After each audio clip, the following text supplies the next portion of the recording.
সূরাটা তেলাওয়াতকারীর জন্য কিয়ামতের দিন আল্লাহর সাথে তর্ক করবে, ঝগড়া করবে, ডিবেট করবে। আপনার পক্ষে আল্লাহর সাথে তর্ক, কি সাহস এই সূরার! কতক্ষণ তর্ক করবে? হাত্তা আদখালাহুল্লাহুল জান্নাহ, যতক্ষণ না আল্লাহ আপনারা জান্নাতি বলে ঘোষণা না দিবে। এজন্য বিশ্বনবী বলতেন, আমি চাই আমার প্রতিটা উম্মতের হৃদয়ে এই সূরাটা গাঁথা থাক।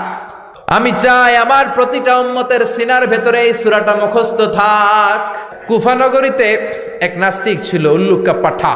ওই নাস্তিক বলে, আমি আল্লাহরে মানি না। কেউ যদি বিশ্বাস করায় দিতে পারে মানবো। ইমাম আবু হানিফা আল্লাহর পক্ষে, নাস্তিক আল্লাহর বিপক্ষে। এই পৃথিবীতে আমরা আজীবন থাকতে আসি নাই, যেতে হবে। দাদা গেল, চাচা গেল, বাবা গেল, ফুফা গেল, নানা গেল, নানি গেল, আমারও যাওয়া লাগবে। আমার সন্তানগুলো যাবে। আমার স্ত্রীর পেটের মধ্যে যদি 2, 3, 4 মাসের কোনো বাচ্চা থাকে, ওইটাও যাবে, ঠিক কিনা? সবাইকে যেতে হবে। এত নির্মম সত্যটা জানার পরেও আমাদের লাইফস্টাইল, চলাফেরা দেখলে মনে হয় আমরা কেউ যাব না। কোটি বছর হায়াত নিয়ে আমরা আসছি, ঠিক কিনা?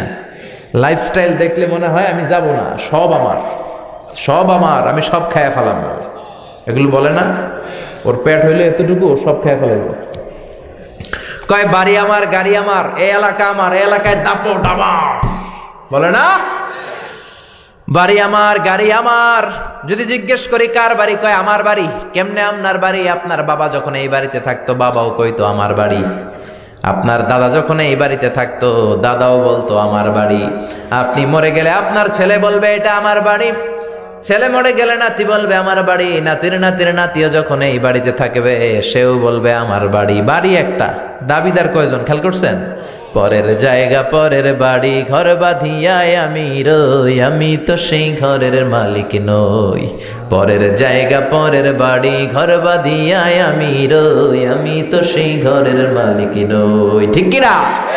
টাকার জায়গা টাকা থাকবে, গাড়ির জায়গায় গাড়ি থাকবে, বাড়ির জায়গায় বাড়ি থাকবে।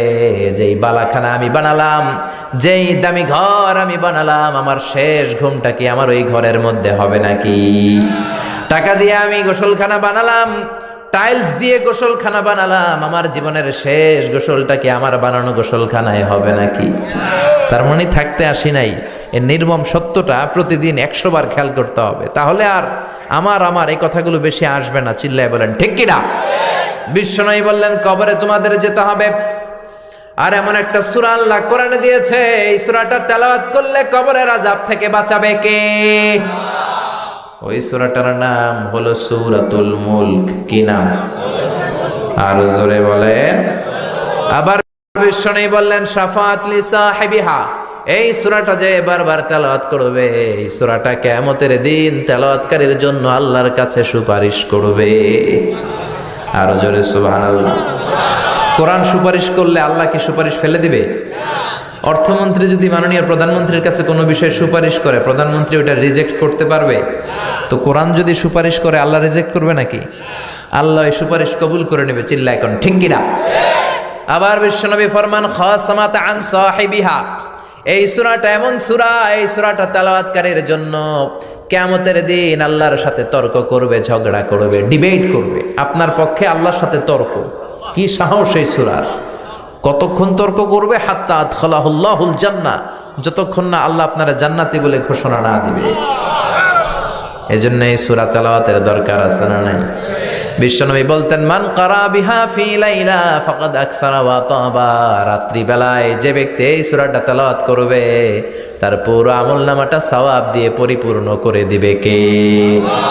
এজন্য বিশ্বনবী বলতেন, আমি চাই আমার প্রতিটা উম্মতের হৃদয়ে এই সূরাটা গাঁথা থাক। আমি চাই আমার প্রতিটা উম্মতের সিনার ভেতরে এই সূরাটা মুখস্থ থাক। এই সূরা মুখস্থের দরকার আছে না নাই? মুখস্থ করতে রাজি আছেন? সবাই রাজি? এই সূরার আয়াত মাত্র 30টা। কয়টা? আর 1 মাসে কয় দিন? আপনাদের রাজা মেহারে কয় দিন? এদিকেও 30 দিন। শিওর? তাহলে প্রতিদিন যদি একটা করে আয়াত মুখস্থ করেন, তাহলে পুরো সূরাটা মুখস্থ করতে আপনার লাগবে কয়দিন? জোরে বলেন। আজকে থেকে এই সিদ্ধান্তে আসা যায় না যে প্রতিদিন একটা করে আয়াত আমরা সূরাতুল মুলকের মুখস্থ শুরু করব, আর 1 মাসে পুরো সূরাটা মুখস্থ হয়ে যাবে ইনশাআল্লাহ। অল্প কয়েকজন বলছে, এখন আরো অনেকে বলছে, সবাই বলে নাই এখনো। রাজি রাজি? এটা আপনাদের বাড়ির কাজ, এটা আপনাদের হোমওয়ার্ক। কনসিডার দিস তাফসীর programme as a class. The person is delivering lecture sitting in front of you, he is your teacher, and you all sitting guys are the students of Tafsirul Quran. যিনি এখানে বসে কথা বলে উনি আমাদের শিক্ষক। আমার আগে যে মাওলানা বলতেছিলেন উনি ছিলেন তখন আমাদের শিক্ষক। এখন আমি একটু করে বসার সুযোগ পেয়ে গেলাম, আমি আবার হয়ে গেলাম শিক্ষক। আর আমরা সবাই কোরআনের ছাত্র। খুশি না বেজার? খুশি না বেজার? এই জন্য এটাকে ক্লাস মনে করবেন। তাফসীরুল প্রোগ্রামকে ক্লাস মনে করলে কিছু শিখে যাওয়া যাবে। এজন্য আপনাদের এই ক্লাসের বাড়ির কাজ হচ্ছে, হোমওয়ার্ক হচ্ছে সূরাতুল মুলক মুখস্থ সামনের 1 মাসে। রাজি? সবাই রাজি তো? তো পড়া দিবেন কার কাছে? আমি তো নাই, আমি তো আজকে দোয়া দিয়েই শেষ। এই যে হাফেজ সাহেব হুজুরের কাছে দিবেন, এই মাদ্রাসার হাফেজ সাহেব, ইমাম সাহেব, এদের কাছে এই সূরাটা শোনাবেন যে হুজুর আজহারি ভাই বলে গেছিল সূরাতুল মুলক মুখস্থ করার কথা, আমি করেছি, আপনি শোনেন। রাজি আছেন তো? এরকম পরিবেশ তৈরি করার দরকার আছে না নাই? এই সূরাটা, দিস সূরা is an eye opener for you. এটা আপনার চোখ খুলে দিবে। এই সূরা আপনার চিন্তার জগতে নাড়া দিবে, আপনার দৃষ্টিকে উন্মোচিত করে দিবে, আপনার ঘুমন্ত বিবেককে জাগিয়ে তুলবে।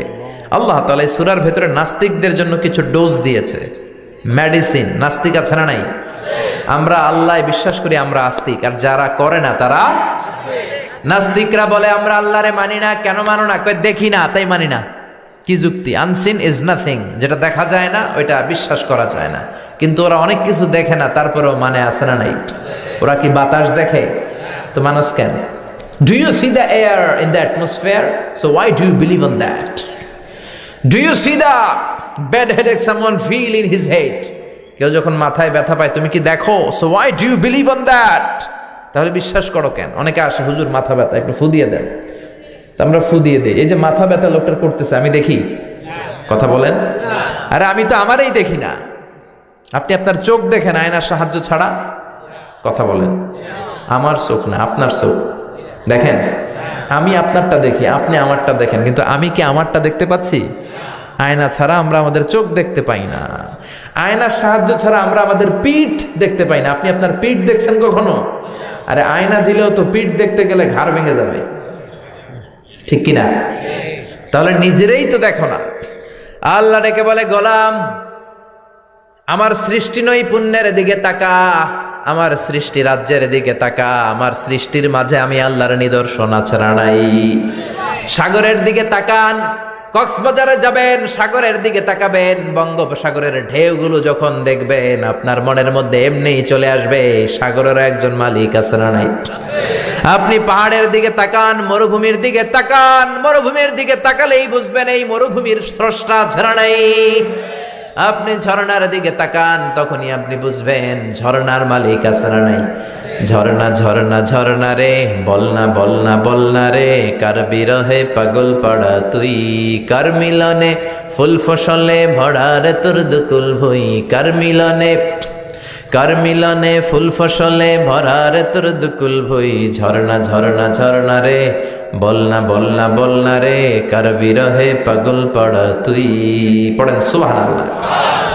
আপনি যদি নিরপেক্ষভাবে তাকান মহাবিশ্বের দিকে, এই সৃষ্টির দিকে, অটোমেটিক্যালি আপনি বুঝবেন এই সৃষ্টির একজন কন্ট্রোলার আছে, নিয়ন্ত্রক আছে, মহা নিয়ন্ত্রক। তিনি হচ্ছেন আল্লাহ। চিল্লায় এখন ঠিক কিনা? কুফানগরীতে এক নাস্তিক ছিল, উল্লুকা পাঠা। ওই নাস্তিক বলে আমি আল্লাহরে মানি না, কেউ যদি বিশ্বাস করায় দিতে পারে মানব। কুফার লোকেরা বলল, ইনদানা ইমাম ইসমুহু নু'মান ইবনু সাবিত, আমাদের একজন ইমাম আছে, ওর নাম নু'মান, আসলে উনি ইমাম আল আযম আবু হানিফা। লোকেরা বলে আমাদের ইমাম তোমারে বুঝাতে পারবে যে স্রষ্টা বলে একজন আছে। নাস্তিক বলে আমি মানি না, যদি আমারে বুঝাতে পারে তবেই আমি মানব। নাস্তিক বলে ঠিক আছে, তোমাদের ইমামকে আসতে বলো, ইমামের সাথে আমি বসবো। কখন? আগামীকাল জুমার নামাজের পর দুপুর 2টায়। ইমাম আবু হানিফা আল্লাহর পক্ষে, নাস্তিক আল্লাহর বিপক্ষে। হাজার হাজার মানুষ এসেছে, নাস্তিক এসেছে, আসে নাই শুধু ইমাম আবু হানিফা। সবাই তো বিব্রতকর পরিস্থিতিতে পড়ে গেছে, কিরে আবু হানিফার আসার কথা আসে নাই, 9:30 বাজে, 2:30 বাজে আসে না, 3টা বাজে আসে না, আসার কথা 2টায়, 3:30 বাজে আসে না, 4টার দিকে ইমাম আবু হানিফা দৌড়ে আসছে। নাস্তিক বলে যেই লোকের সময় জ্ঞান নাই ওই লোকের সাথে কোনো কথা নাই। ইমাম আবু হানিফা বললেন ইনদি উযর, আমার একটা এক্সকিউজ আছে। কি এক্সকিউজ? সাইয়েদনা ইমাম আবু হানিফা এবার ওনার এক্সকিউজের ফিরিস্তি দিতে লাগলেন। তিনি বললেন, আমি ঘর থেকে বেরোই সবসময় একটা নদী পড়ে, আজকে নদীর সামনে এসে দেখি নদীর সামনে কোনো মানুষ নাই, লোকজন নাই, নৌকা নাই। হঠাৎ দেখলাম নদীর পাশে বিশাল বড় একটা গাছ, দেখলাম অটোমেটিক্যালি এমনি এমনি গাছটা দুই ভাগ হয়ে গেল। গাছ থেকে এমনি এমনি তক্তা বের হয়ে গেল, তক্তাগুলো এমনি এমনি জোড়া লেগে নৌকা হয়ে গেল, নৌকাটা এমনি এমনি নদীতে পড়ে গেল। লগি ছাড়া, বৈঠা ছাড়া, মাঝি ছাড়া নৌকা আমাকে নদীর এপার থেকে ওপারে নিয়ে গেল। এই পুরো প্রক্রিয়াটা হতে হতে 2 ঘন্টা দেরি হয়েছে, এজন্য আমার আসতে দেরি। নাস্তিক কয়, তগো ইমাম গাঞ্জা খাইছে। কি খাইছে? আবু হানিফা বললেন, আমারে গালি দেন কেন? নাস্তিক বলে, মাথা আপনার ঠিক নাই। কি বলতে কি বলেন? রাতে মনে হয় ঘুম হয় নাই। কিয়ামতের দিন আল্লাহর সাথে তর্ক করবে, ঝগড়া করবে, ডিবেট করবে। সাইয়েদনা ইমাম আবু হানিফা বললেন, কেন কি হয়েছে, সমস্যা কোথায়? নাস্তিক বলে, এমনি এমনি গাছ থেকে তক্তা বের হয় নাকি? যতক্ষণ না আল্লাহ আপনার জান্নাতে বলে ঘোষণা না দিবে। মিস্ত্রি ছাড়া। এজন্য বিশ্বনবী বলতেন, আমি চাই আমার প্রতিটা উম্মতের হৃদয়ে এই সূরাটা গাঁথা থাক। ইমাম আবু হানিফা বললেন, আমি চাই আমার প্রতিটা উম্মতের সিনার ভিতরে এই সূরাটা মুখস্থ থাক। এমনি এমনি গাছ কাটা যায় না। এক নাস্তিক ছিল, গাছ থেকে তক্তা বের হয় না। ওই নাস্তিক বলে, আমি আল্লাহরে মানি না। কেউ যদি বিশ্বাস করায় দিতে পারে মান। এমনি এমনি মাঝি ছাড়া পক্ষে নাস্তিক আল্লাহর বিপক্ষে। তাহলে এই পৃথিবীতে আমরা আজীবন থাকতে আসি নাই, যেতে হবে। জমিনটা কেমন করে এমনি এমনি হলো, বাবা গেল, পাহাড় কেমন করে এমনি এমনি হলো, বিশাল সাগর তরঙ্গ বিক্ষুব্ধ সাগর কেমন করে এমনি এমনি হলো। আমার স্ত্রীর পেটের মধ্যে যদি 2-3-4 মাসের কোনো বাচ্চা থাকে, ওইটাও যাবে, ঠিক কি না? তাই তো সবাইকে যেতে হবে। এইভাবে তো ভেবে এত নির্মম সত্যটা জানার পরেও আমাদের লাইফস্টাইল চলাফেরা দেখলে মনে হয় আমরা কেউ যাব না। ও ইমাম আবু হানিফা, কোটি বছর হায়াত নিয়ে আমরা বিবেককে জাগিয়ে তুলেছেন। আপনি আমার চিন্তার জগতে নাড়া দিতে পেরেছেন, আর আমি দেরি করতে চাই না। আপনার হাতে একটা চুমু দেব, আর আমারে পড়িয়ে দেন লা ইলাহা। কয় বাড়ি আমার, গাড়ি আমার, এই এলাকা আমার, এই এলাকায় দাপট মুহাম্মাদুর রাসূলুল্লাহ। বাড়ি আমার, গাড়ি আমার। এজন্য নাস্তিকদের জন্য কার বাড়ি? কয় আমার বাড়ি। কেমনে আপনার বাড়ি? আল্লাহ সূরার ভিতরে দিয়ে দিয়েছে। বাবা কই শুনতে রাজি আছেন? আপনার দাদা যখন এই বাড়িতে থাকতো, কষ্ট হচ্ছে না তো? আমার বাড়ি। আপনি মরে গেলে আপনার ছেলে বলবে এটা আমার বাড়ি, ছেলে মরে গেলে নাতি বলবে আমার বাড়ি, নাতির নাতির নাতিও যখন